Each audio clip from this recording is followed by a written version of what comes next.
ابن کثیر رحمۃ اللہ علیہ بہت بڑے آدمی ہیں، بھاری آدمی ہیں علم کی دنیا میں، انہوں نے ایک واقعہ نقل کیا ہے، وہ بتانے لگا۔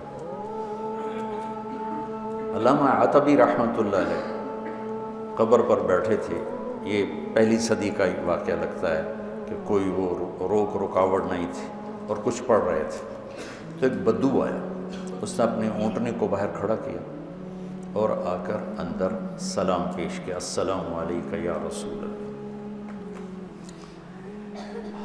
صحیح حدیث ہے کہ انبیاء اپنی قبور میں زندہ ہوتے ہیں، انبیاء اپنی قبر میں زندہ ہوتے ہیں، اور اللہ کے ان پر موت آتی ہے، موت ہر نبی رسول پر آتی ہے، موت سے پاک صرف اللہ ہے، پھر اللہ ان کو زندگی دے دیتا ہے جسم کے ساتھ ہی۔ کچھ علماء فرماتے ہیں کہ برزخی زندگی ہوتی ہے، لیکن جو جمہور اور اہل سنت والجماعت جس اس پر مذہب اور عقیدے پر ہیں کہ انبیاء اپنے قبور میں زندہ ہوتے ہیں۔ تو آ کر سلام پیش کیا اور کہنے لگا، یا رسول اللہ، آپ کے رب کہتے ہیں وَلَوْ أَنَّهُمْ إِذْ ظَلَمُوا أَنفُسَهُمْ جَاءُوكَ، اگر یہ گناہ کر کے آپ کے پاس آ جائیں،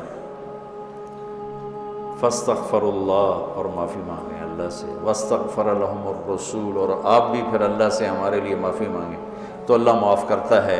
تو جِئْتُكَ مُسْتَغْفِرًا لِلذُّنُوبِ وَمُسْتَشْفِعًا بِكَ إِلَىٰ رَبِّي أَنْ يَغْفِرَ لِي، میں آپ کے پاس اپنے گناہوں کا بوجھ لے کر آیا ہوں اور آپ کو سفارشی بناتا ہوں اللہ کی بارگاہ میں کہ اللہ تعالیٰ مجھے معاف کر دے۔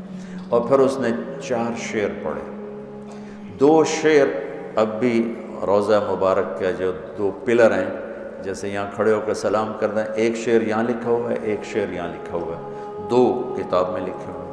یا خیر من دفنت فی القاع اعظمہ فطاب من طیبہن القاع والاکم، اے وہ بابرکت ذات جو زمین کے اندر گئے تو زمین کا اندر بھی پاک ہو گیا اور اوپر بھی پاک ہو گیا، اندر بھی خوشبودار اور باہر بھی خوشبودار۔ یہ ادھر ہے شعر، نفس الفداء لقبر انت ساکنہ فیہ العفاف وفیہ الجود والکرم، میری جان اس قبر پہ قربان جس میں آپ آرام فرما رہے ہیں، آپ کے ساتھ آپ کی سخاوت بھی ہے، آپ کی دریا دلی بھی ہے، آپ کی فیاضی بھی ہے۔ یہ 2 شعر۔ اگلے 2، انت الشفیع الذی ترجى شفاعتہ علی الصراط اذا ما زلت القدم، آپ ہی وہ شفیع مذنبین ہیں کہ پل صراط پار ہوگا آپ کی سفارش اور شفاعت سے، عملوں سے نہیں، آپ کی شفاعت سے پل صراط پار ہوگا۔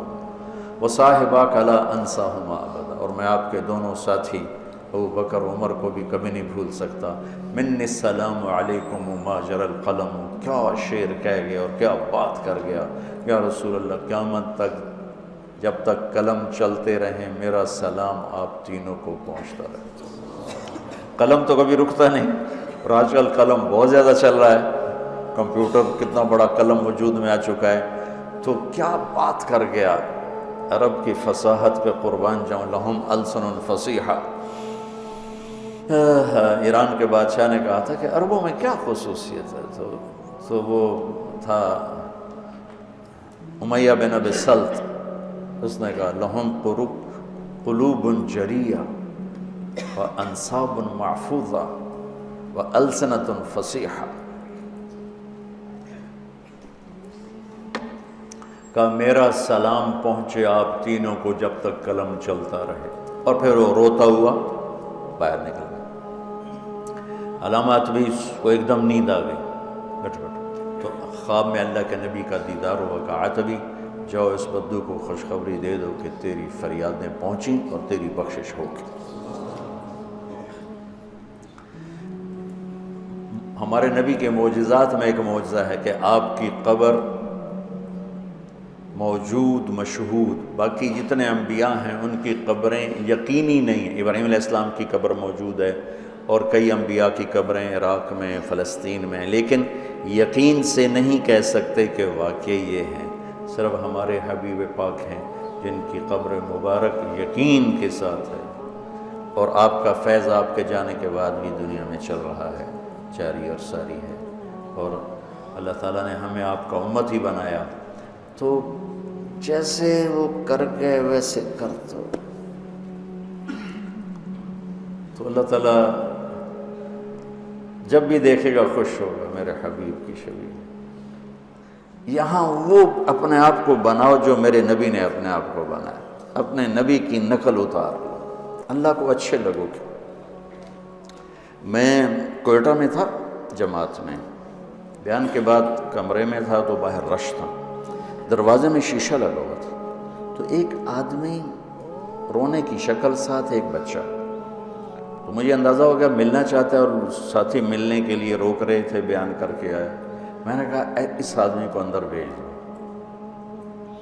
وہ اندر آیا، اس کے ساتھ اس کا بچہ تھا، اور آتے میرے سامنے، جی میرے بیٹے کے لیے دعا کرو، اور ساتھ ہی رونے لگا، یہ بیمار ہے۔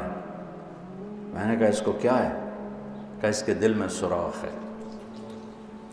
میں نے کہا تو اس کا تو آپریشن ہوتا ہے۔ کہا میں غریب آدمی ہوں، 2.5-3 لاکھ کا خرچہ ہے، میں کہاں سے کروں؟ میں نے اس کے بیٹے کو دیکھا اس کے بعد، تو وہ مجھے بالکل اپنے بیٹے علی کا ہم شکل نظر آیا، وہ بھی چھوٹا تھا۔ اب یقین مانے میں نہیں جانتا وہ کون آدمی ہے، کون، صرف اس بچے میں نے اپنے بچے کی شبیہ دیکھی، مجھے اتنا پیار آیا۔ میرا بھائی دل کا ڈاکٹر ہے، میں نے اسی وقت فون اٹھایا، میں نے کہا ایک مریض بھیج رہا ہوں، اس کا 1 پیسہ نہیں لگنا چاہیے، سارا اس کا علاج ہم کریں گے۔ ان کا ٹھیک ہے بھیج دو۔ اس کا صرف کوئٹے سے لاہور کا کرایہ اور لاہور سے کوئٹے کا کرایہ خرچ ہوا، باقی سارا انتظام کیا کس بات پر؟ میرے بیٹے کے مشابہ تھا۔ تو میں ایک چھوٹا سا آدمی ہوں، اور اپنے بچے کی شبیہ سے محبت آئی اور میں نے اس کا علاج کروایا۔ تو جب اللہ اپنے حبیب کی شبیہ تم میں دیکھے گا تو اس کو کتنا پیار آئے گا۔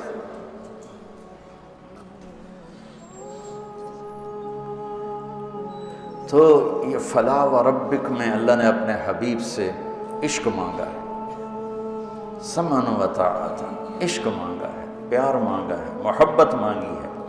صرف یہ نہیں مانگا کہ اس کے فیصلے قبول کرو، یہ مانگا ہے کہ دل جان کی گہرائیوں سے قبول کرو۔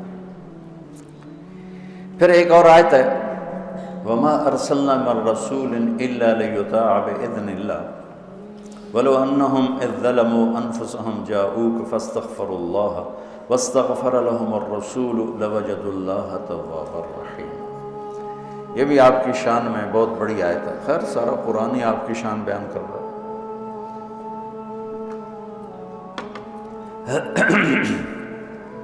اللہ تعالیٰ فرماتے ہیں کہ ہم رسول اس لیے بھیجتے ہیں کہ اس کی اطاعت کی جائے، رسول اس لیے آتا ہے کہ اس کی اطاعت کی جائے۔ دیکھو میرے عزیزو، ایک قوم ایسی ہے جن کے لیے کوئی نمونہ نہیں، کوئی ان کے لیے کوئی ماڈل نہیں، کوئی آئیڈیل نہیں، تو جیسے بھی چلیں، جیسے بال بنائیں، جیسی شکل بنائیں، جیسا لباس پہنیں، ان کے سامنے کوئی آئیڈیل کوئی نہیں۔ ہمارے سامنے آئیڈیل ہستی ہیں، وہ ہے محمد مصطفیٰ صلی اللہ تعالی علیہ وسلم، میرے اللہ کے حبیب، حبیب، خلیل، کلیم، ایک ہی صورت میں۔ الم نشرح لک صدرک، موسیٰ علیہ السلام سے اللہ نے کہا اذهب الی فرعون، جائیے فرعون کے پاس۔ انہوں نے کہا رب اشرح لی صدری، اللہ میرا سینہ کھول، اللہ نے کھول دیا۔ لیکن اپنے حبیب کو اللہ تعالیٰ نے بن مانگے فرمایا الم نشرح لک صدرک، ہم نے آپ کا سینہ کھول دیا۔ موسیٰ علیہ السلام نے دعا کی ویسر لی امری، میرا کام آسان کر، اور میرے نبی کو اللہ نے بن مانگے فرمایا وَوَضَعْنَا عَنْكَ وِزْرَكَ الَّذِي أَنْقَضَ ظَهْرَكَ۔ کلیم اور حبیب کا فرق، خلیل اور حبیب کا فرق۔ خلیل ابراہیم نے دعا کی وَجَعَلْنِي لِسَانَ صِدْقٍ فِي الْآخِرِينَ، میرے بعد میرا نام اچھی یادوں کے ساتھ گونجتا رہے، اللہ نے قبول کی۔ درود ابراہیمی ہر نماز میں پڑھتے ہیں۔ اپنے حبیب کو مانگنے سے پہلے فرمایا وَرَفَعْنَا لَكَ ذِكْرَكَ، ہم نے آپ کے نام کو بلند کر دیا، آپ کی ذکر کو بلند کر دیا بن مانگے۔ خلیل اسے کہتے ہیں جس کی محبت گڑ جائے،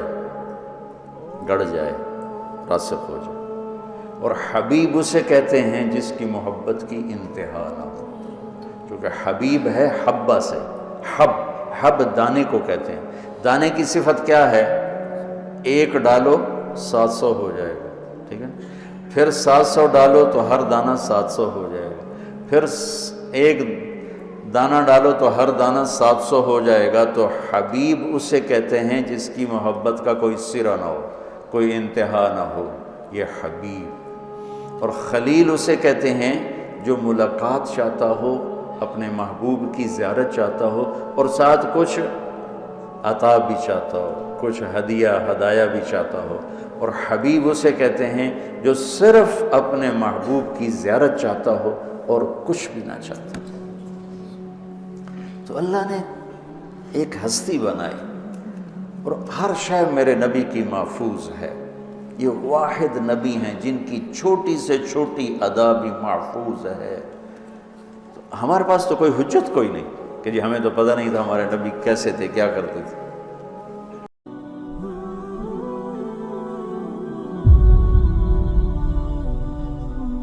کو بھی محمد کا دیوانہ بنا جانا، عشق نبی میرے